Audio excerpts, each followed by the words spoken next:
Good afternoon, everyone, and welcome to today's Dairy Signal. Our topic is euthanasia, impact on human-animal relationships, and it's a sensitive and important subject for anyone who works with animals on the farm. We know that caring for animals brings meaningful responsibility and sometimes also brings difficult decisions. Today's session will highlight recent research and provide practical strategies for handling euthanasia with both animal welfare and human well-being in mind. But before we begin today, we'd like to recognize today's sponsor, Dairy Management Inc., your dairy checkoff. We're grateful for their support in bringing important conversations like this one to the dairy community. We're joined today by Dr. Katie Kramer, Assistant Professor in Animal Sciences at Colorado State University. Dr. Kramer's research focuses on animal welfare and the people who provide care, and we're grateful to have her here with us today. But before we begin today, I would just like to remind everyone that you can ask your questions through today's program.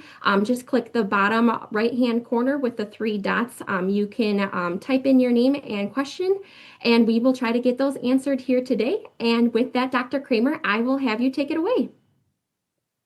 Great. Thank you so much, Caitlin, and thanks everyone for being here today. As Caitlin said, this is an important topic, and so I'm really excited to chat with you about this today.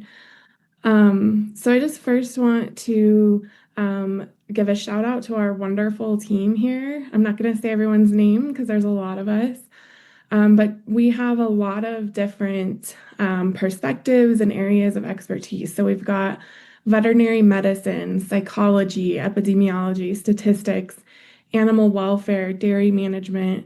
We've got an amazing vet student working on this project and excellent graduate students. And so it is not an easy feat, but we have a great team and a lot of fun doing this work. So I first want to talk about just euthanasia in general. I'm sure we're all familiar with it. But I like to start off with a definition so we're all on the same page. Really, euthanasia, that word itself means a good death. And this is a management tool we can use to end life to relieve animal pain and suffering. If we do everything correctly, it should result in a rapid and painless death. And unfortunately, it is a necessary task on livestock operations. I really like this quote from the American Veterinary Medical Association. And it says, as veterinarians and human beings, it is our responsibility to ensure that if an animal's life is to be taken, it is done with the highest degree of respect, with an emphasis on making the death as painless and distress-free as possible. And so I think if we all keep that in mind as we go through today and as we're caring for these animals, that's a helpful perspective. But really what I'm going to spend most of the day today on, or most of the day talking about is how euthanasia impacts the people performing that task or making that decision. And so I'm going to talk you through some previous research that we've done in that area and kind of some future directions. So not a ton has been done looking at the impact of euthanasia decision-making on livestock caretakers. But we do have a decent amount of data from companion animal medicine and shelter animal medicine. And the first concept I want to introduce today is something called the caring-killing paradox. And that's a kind of a mouthful of words, but this was introduced by a philosopher many years ago, Bernie Rollin, and he talked about the fact that those of us who work in livestock or animal care industries or veterinary medicine, for example, we get into this career path because we care about animals and we want them to do well and be productive and live a healthy and happy life. But unfortunately, the same people who get into this career because they care about animals are the same ones who are often tasked with making the decision or performing euthanasia on that animal. And so it's kind of this like internal conflict or dilemma that can lead to stress.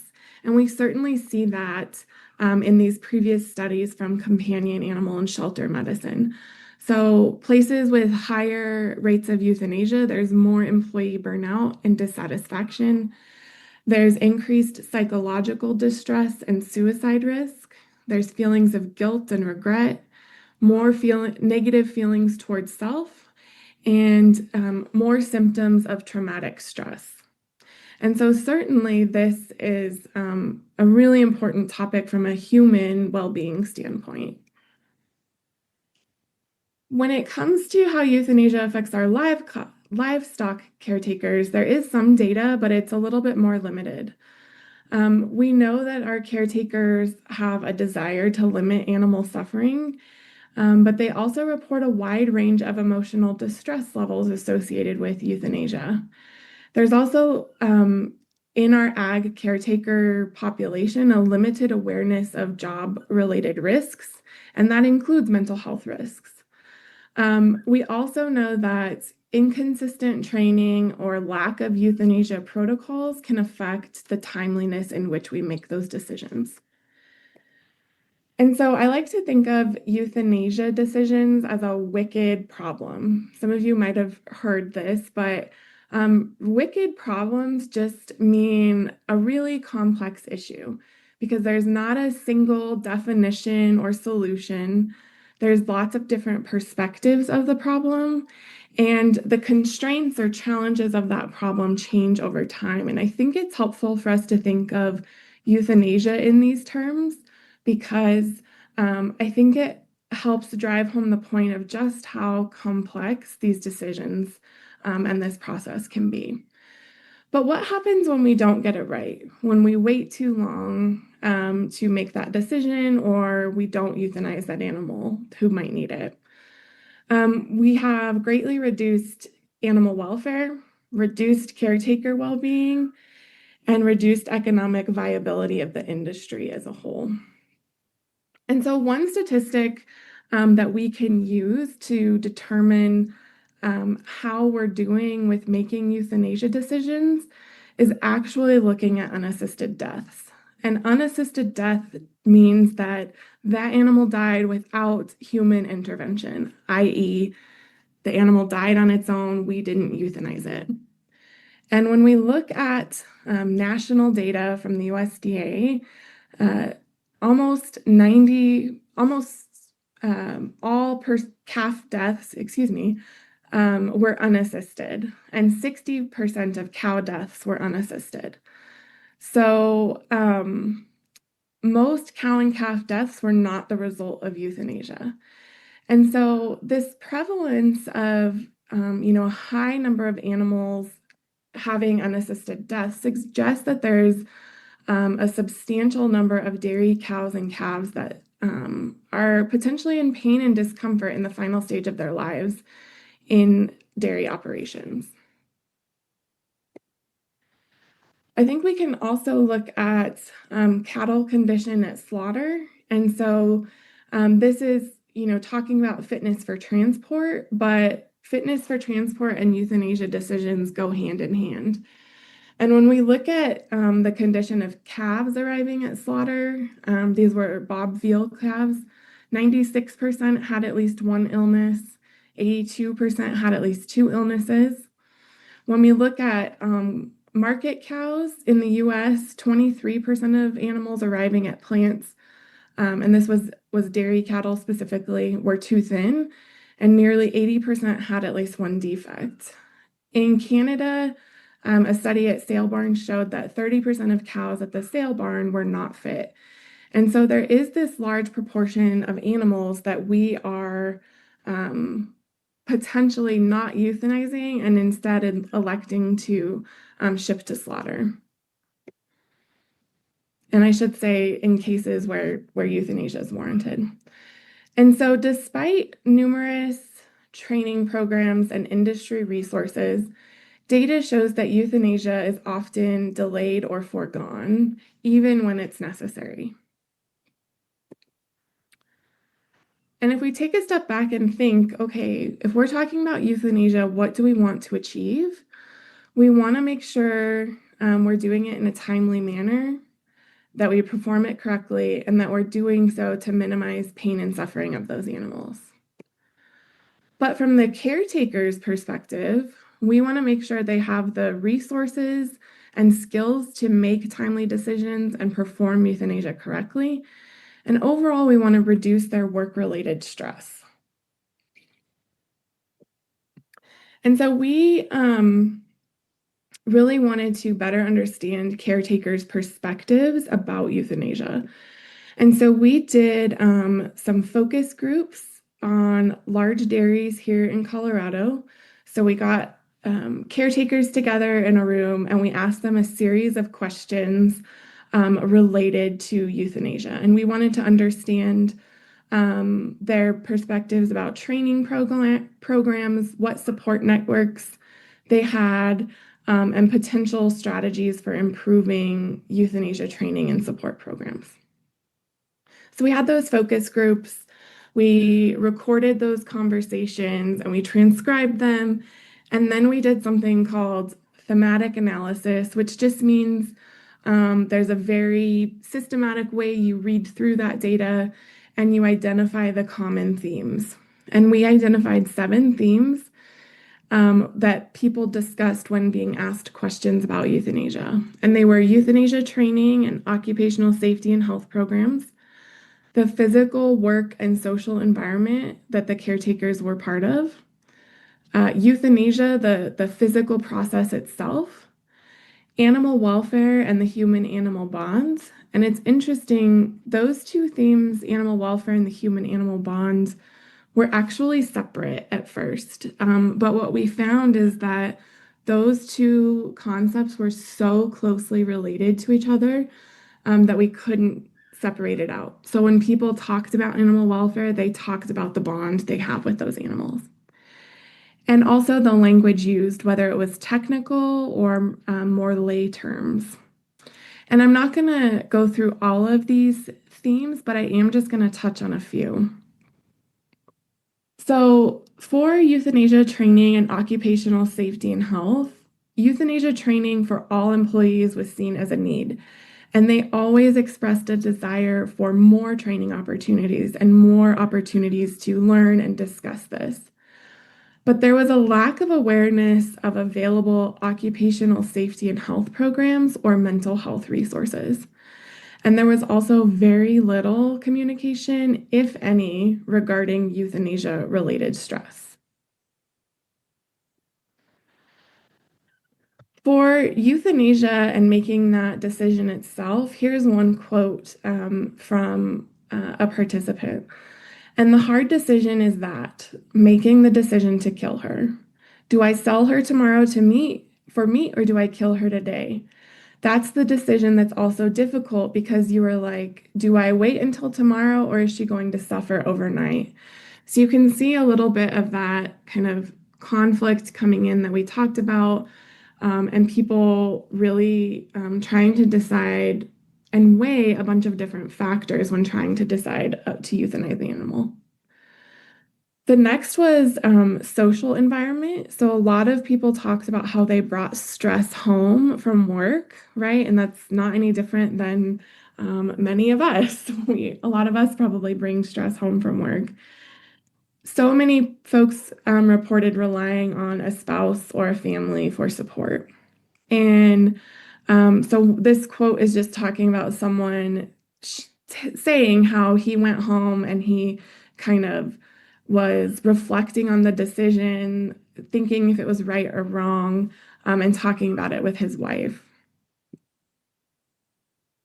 The next one is animal welfare and human-animal bonds. And as I said, these were so closely related. And this is something I wish that every person who doesn't work in the dairy industry could see, and that is just how much caretakers care about the animals they care for on a daily basis. So one person said this, you have a cow that you've taken care of and who has worked with you and helped you to have a nice business. and take care of your family. And it's hard when you see an old cow and she looks at you like, I just don't feel good. Another person said, there are cows that are really lovable. You remember the number on the ear tags of that cow, and there are some cows that are friends, and you arrive and they greet you. And when they cease to exist, they are missed. And so I remember being part of these focus groups, and it was just people were getting emotional talking about this. And I think we often don't talk about or think about the human animal bonds on livestock operations. It's a different bond than we have with our pets at home, like our cat or our dog, but it is there, and people do care about those animals. And when they have to make that decision to euthanize or an animal dies, it affects them. And so I think we have to make sure that we consider that when we're talking about our euthanasia training programs, is to not forget the impact of the people. So we'd done several studies around euthanasia, but we really began to ask ourselves, okay, what's next and what's missing? And we really, have done most of our work on dairy operations. And we identified that what was missing was information about other supply chain sectors and really a holistic approach. And so we got a USDA grant to look at tackling the complexity of end-of-life decision making to improve dairy, cow, and calf welfare. And we say end of life, and that really refers to euthanasia decision making and shipping cattle to slaughter. Today, I'm mostly going to focus on the euthanasia data. We used, if you think back to the beginning of the presentation, I talked about how euthanasia is a wicked problem and it's really complex. And wicked problems often require novel and holistic solutions that include all stakeholders. And so we took something called the social ecological framework, which is kind of a framework or a guide that is used in a lot of public health policy. So, for example, if a public health policy wants to try to change smoking behaviors in people, this is one framework that they can do to do that. And essentially, what it's looking at is all the different layers that influence a person's decision making. And so, really, it starts at intrapersonal, so that individual's knowledge, attitudes, behavior, self concept, their skill development, and their own history. And then it gets a little broader and it talks about interpersonal, which is formal and informal social networks, support systems, and that includes family, work, and friendships. Organizational are social institutions and characteristics, rules, and regulations. And then the next one is community, so relationships among organizations, institutions, and informal networks. And then finally is policy or the enabling environment, so local, state, and national laws and policies.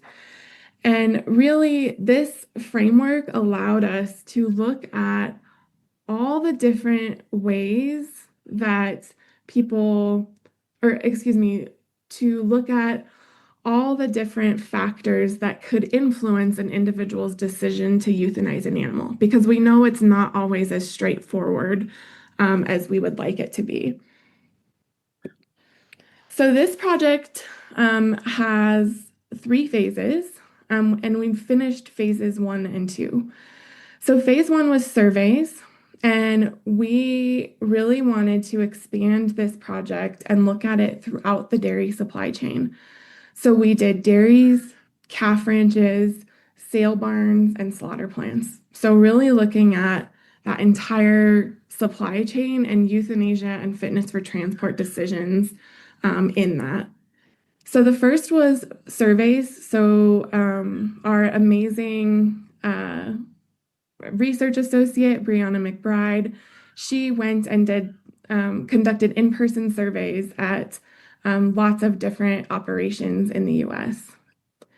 And we asked people lots of questions about euthanasia and fitness for transport. The next thing was workshops, and we just finished our second workshop last month. And that is where we brought together different members of the supply chain into one room, and we shared our data and asked them to provide input on that data, why we might be seeing some things, and then getting those folks to talk to each other. And then lastly, which is stage 3, is we're going to take the information learned from phases 1 and 2 and identify some solutions that were co-created at those workshops and test those and see what the impact is. And so for this survey data, which is what I'm going to share today, and again, I'm going to focus mostly on euthanasia, we had 401 individuals across all supply chain sectors. They came from 46 dairies, 4 calf ranches, 12 slaughter plants, 6 sale barns or auction markets, and we had 1 transporter company participate. And individuals, we had 141 dairy employees, 27 calf ranch employees, 139 slaughter employees, 17 sale barn, 3 transporters, and we also interviewed 74 veterinarians. 29 were focused on beef, 45 on dairy. And for the purposes of this, we kind of lumped those beef and dairy veterinarians together. So people were asked if they about their involvement in euthanasia or fitness for transport decisions. 302 participants were involved in making euthanasia decisions, and 259 were involved in the physical process of euthanasia.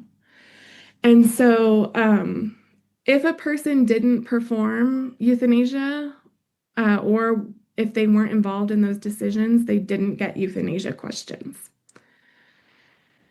And so I'm going to show you a series of graphs, but just to orient you to these graphs a little bit, along the bottom will be the supply chain sector, so dairy, slaughterhouse, sale barns, and veterinarians. And then those bars represent the level of agreement with that statement. And so you can kind of look at the greens together. Those are our strongly agree and agree.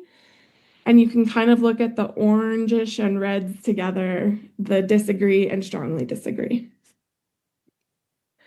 And then these graphs are going to show frequencies a lot. And so you'll see always, most of the time, some of the time, seldom, or never. And so thinking back to those social ecological model that I talked about, all those different influencing factors, I'm now going to break it down into kind of themes that fit within those social ecological. So the first one is knowledge, training, protocols, and resources.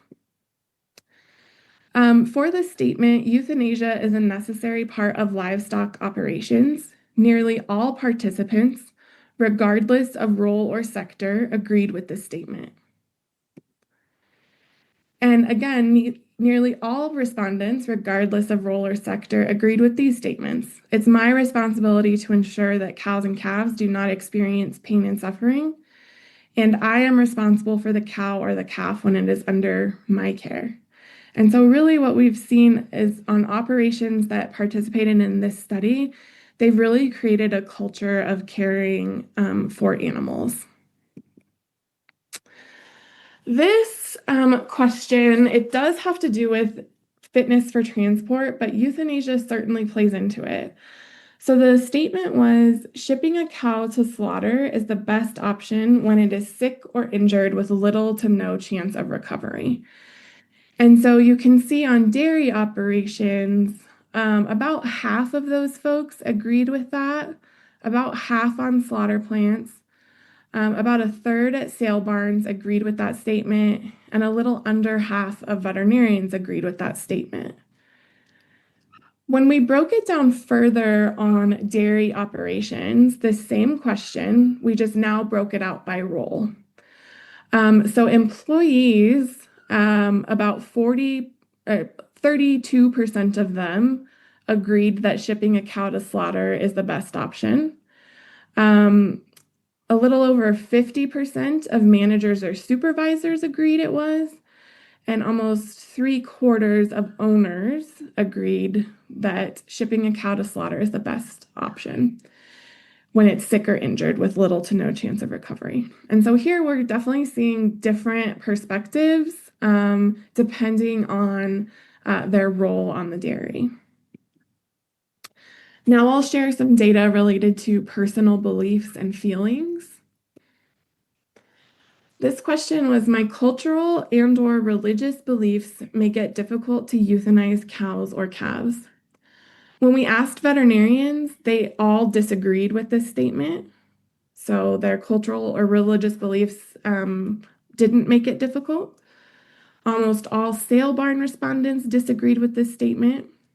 But we did see a difference based on language at both dairy and slaughter plants. So for English-speaking folks on dairies, everyone disagreed with this statement, but there was a small proportion of Spanish-speaking employees who said that their cultural or religious beliefs made it difficult to euthanize cows or calves. And we saw a similar pattern at slaughter plants. This graph is showing the responses for I feel emotional stress when I euthanize cows or calves. And so the greens are going to be always or most of the time. So on dairy operations, about a quarter of respondents said that they feel emotional stress. And then over half of respondents, though, said that always, most of the time, or some of the time, they feel emotional stress when they euthanize cows or calves. And this differed again on dairies by role and by language. And so on dairies, you can see that a smaller proportion, about 8% of employees feel emotional stress. A little bit more managers and supervisors felt stress, and then a larger proportion of owners felt stress.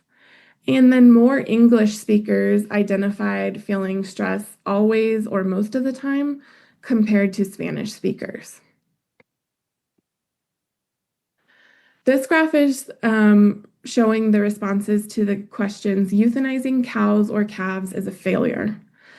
And a little under a quarter of respondents at dairies said that they strongly agreed or agreed that euthanizing cows or calves is a failure.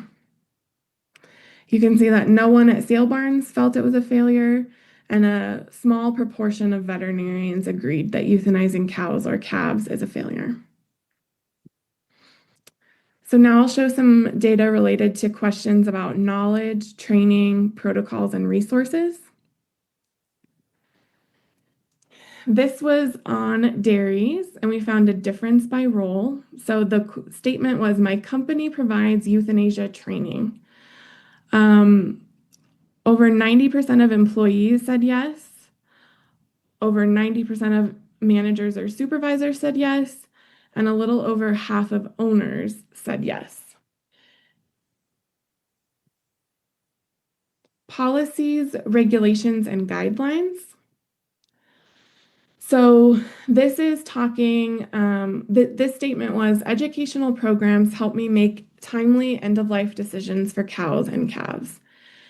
And you can see on dairies that about 20% disagreed with this statement, but the majority said that yes, educational programs do help me make timely end-of-life decisions. About the same proportion on slaughterhouses agreed, a little fewer on sale barns, and then the majority of veterinarians also agreed that educational programs helped them. So now we'll talk a little bit more about those interpersonal relationships on dairies. And so this statement was, my family thinks that euthanasia is a challenging part of my job. And about half of dairy employees agreed with this. But about a third said, I don't know. Actually, really, I don't know. Um, and you can see for slaughterhouses, it was a somewhat similar story. On sale barns, for sale barn employees, about a third agreed. And then veterinarians, about three-quarters of them said, my family thinks that euthanasia is a challenging part of my job. On dairies, we again saw a significant difference between role and language for this statement. And so you can see that fewer employees agreed with this statement, about half of managers agreed, and then about three-quarters of owners agreed that their family thinks euthanasia is a challenging part of their job. We also saw a difference in language, so more English-speaking respondents said that they agreed their family thinks euthanasia is a challenging part of their job compared to Spanish-speaking employees. So now we're asking about what they think about consumers. And so consumers think that euthanasia is a challenging part of my job. About half of people on dairy operations said they didn't know, but about 40% of them said they agreed with this statement. Again, with this question, we saw a difference based on language. And so more English-speaking respondents said that consumers think euthanasia is a challenging part of their job compared to Spanish. And kind of conversely, over half of Spanish-speaking employees said they don't know. They don't know if consumers think euthanasia is a challenging part of their job. So now we ask them about, okay, well, do you and your coworkers agree on euthanasia decisions? And for dairy, over 90% said that they always or most of the time agree on euthanasia decisions with their coworkers. So now talking about trust, responsibility, and perception about the supply chain. So what happened with that animal either after you have it in your care or before. And so this question was, I know the time, distance, and care that cattle may experience after they leave or before they arrive at my facility. So for example, dairy producers, or excuse me, respondents on dairies, over half of them agreed with this statement, but almost a little more than a third disagreed and indicated that they don't know the time, distance, or care that cattle can experience after they arrive or after they leave their facility, excuse me. Similar topic. I trust other people in the supply chain to make good decisions for the cow or the calf.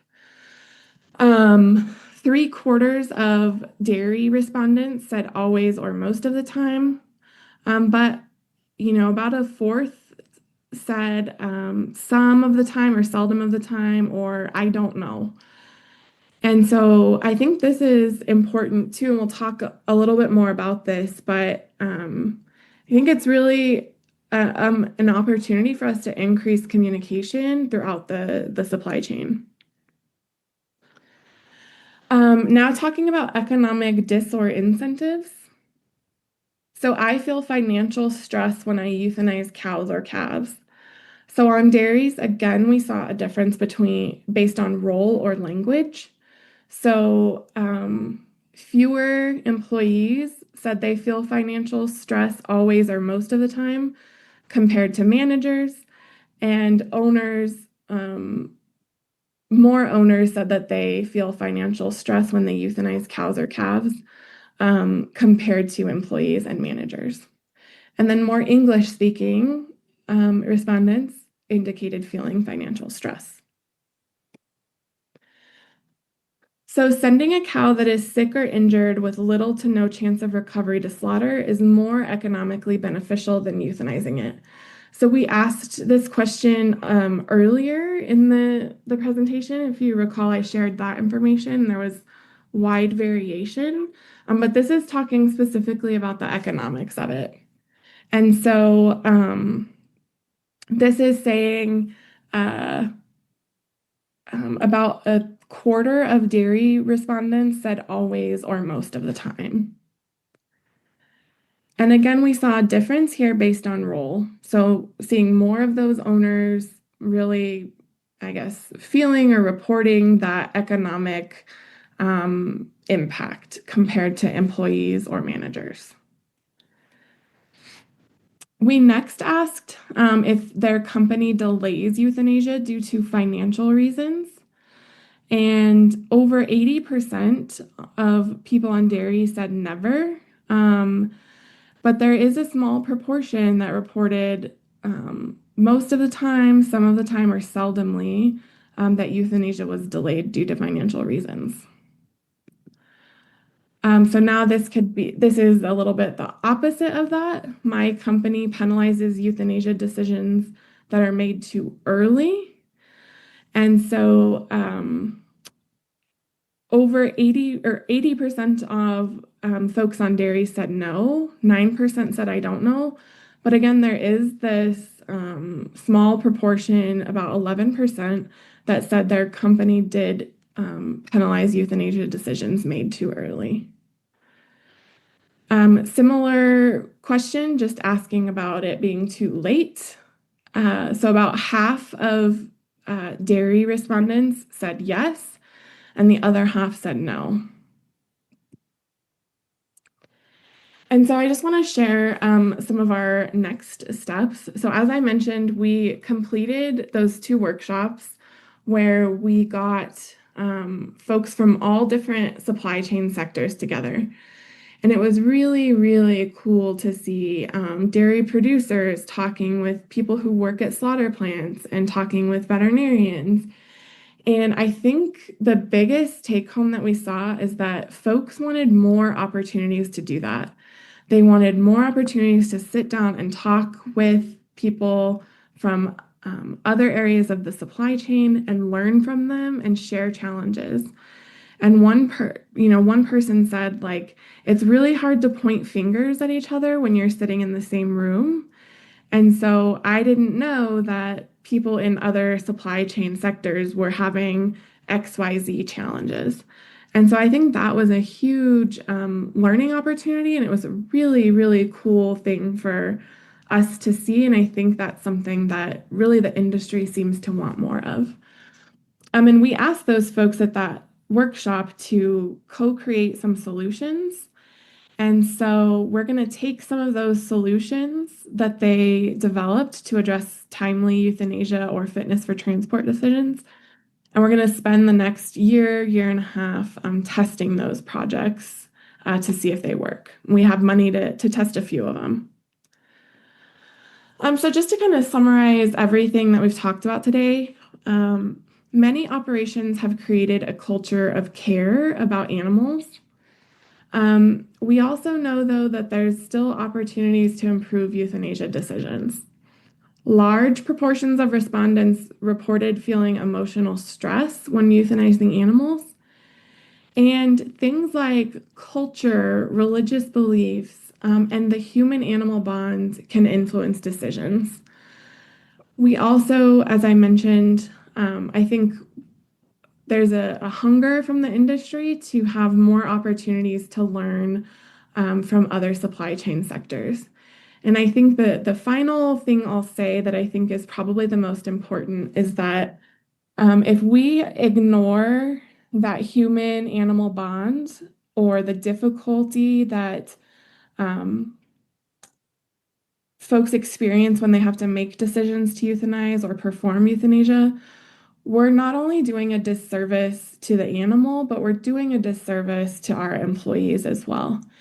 And so having discussions about it being a difficult topic or a source of stress, I think are really critical. So thank you, everyone, and I'm happy to take questions.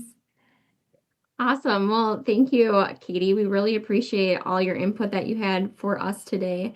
One question that I have is what are some few practical steps that farms can take to prepare their employees for making these tough decisions? Obviously, euthanasia is such an important piece of the farm, and we obviously want it to not be too early or too late in correct timing. So, what advice do you have for some of those practical steps that our producers can take to their team? Yeah, I think I would say the first thing is getting your veterinarian part to be part of this conversation. What we've seen over and over is that veterinarians really want to be involved in helping develop protocols and trainings for this. And so, really asking your veterinarian to help you facilitate some of those conversations or make protocols around that, that would be my first step. The other is, oftentimes people in our research projects have commented how it's easier to make the decision when there's multiple people making the decision, meaning that it's your calf crew that comes together and you discuss a calf to see, okay, well, this calf has not been doing well for a couple of days. What are we going to do? So making so that the decision doesn't just rest on the shoulders of one person, but that there is a team discussion and collective decision made. We've People have commented how that helps uh, relieve stress. I would say the other thing that some dairies have done is uh, you you might like the calf crew might make the decision to euthanize calves, but they might have someone from the fresh cow pen come and euthanize those calves. So the person actually performing the euthanasia isn't the one that's been caring for them day in and day out. And so I think some dairies have found success with that. What was one of the most surprising things that you personally saw in some of the research that you were able to have some of the results for? I think a couple things. I think first is I knew because I've been on a lot of dairies that people cared about the animals, but just hearing them talk about it and the emotions that were there in these, you know, really kind of like macho guys who are, working on these dairies, that it just how much they cared about these animals and how difficult it is when that animal dies or they have to euthanize it. And I think that just like that really, really sticks with me. And I think it's something we have to talk about more. I think the other thing that I think really surprised me is just how much people really enjoyed talking to people in other supply chain sectors. Like over and over, we heard like, we need more of this. We want to talk we want to have more conversations between dairy producers and calf ranch owners and slaughter plant employees. Like, so I think there's a real hunger there. Absolutely. And I couldn't agree more. And I just want to thank you again for being a part of our discussion today, Yeah, of course. helping us think through some of those tough decisions that we have to live with every day on the farm. So thank you again for joining us. But I also want to thank today's sponsor of Dairy Signal, Dairy Management Inc., your dairy checkoff. And I just want to thank all of our viewers for joining in on the conversation today. And hopefully you learned some tools to bring back to your dairy. And we hope that you guys have a great rest of your day. And we look forward to seeing you on the next episode of the Dairy Signal.